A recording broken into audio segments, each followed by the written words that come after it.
If you haven't been paying attention to gaming related news lately, or if there has just been so many layoffs happening in the last year that you have kind of just started to ignore it, you may have missed that Microsoft just laid off 1,900 Activision, Blizzard, and Xbox employees, which is almost 9% of their gaming division. Along with these layoffs, Blizzard is also losing their president Mike Ybarra and their chief design officer Alan Adam.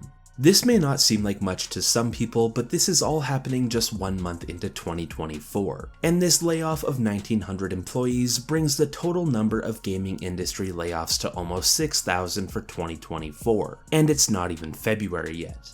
In 2023, there was around 10,500 gaming industry layoffs, and if we continue at this rate, we will pass that number before the end of February.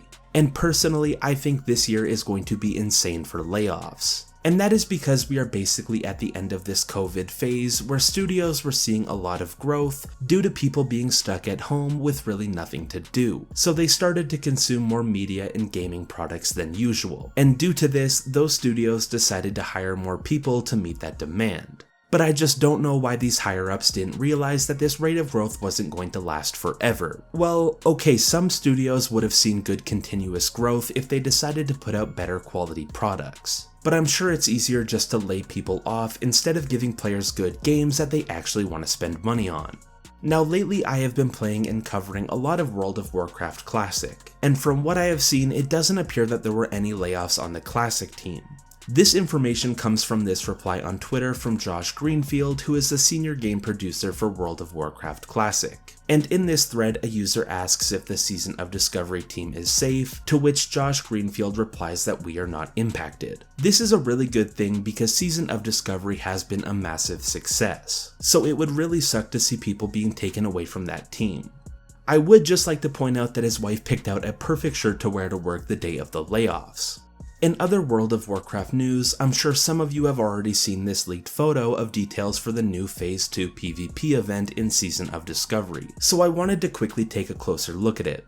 Now I want to start off by saying I don't think this leaked photo is real, but I would bet we are going to get something very similar to what is outlined within this post. This post starts off by saying we are going to receive a new faction called the Atale Tribe. I'm not sure if I'm pronouncing that right, but we will earn reputation for this faction to unlock new unique rewards. This could be true as we did get a new reputation in Phase 1, which was the reputation for the supply officers. I'm sure we will see that faction get expanded on, but I couldn't see them not adding a new faction for Phase 2. Next, the post outlines how the event will work, which comes down to killing other players in STV to earn vials of blood, then turning those vials of blood in for reputation with that new faction. And every PvP kill you get in STV will count towards a Blood Moon timer. Once that timer ends, mini bosses will spawn in STV that players will need to defeat to spawn a main boss in the Gurubashi arena, and whichever team beats that final boss first will get rewarded with reputation and a world buff.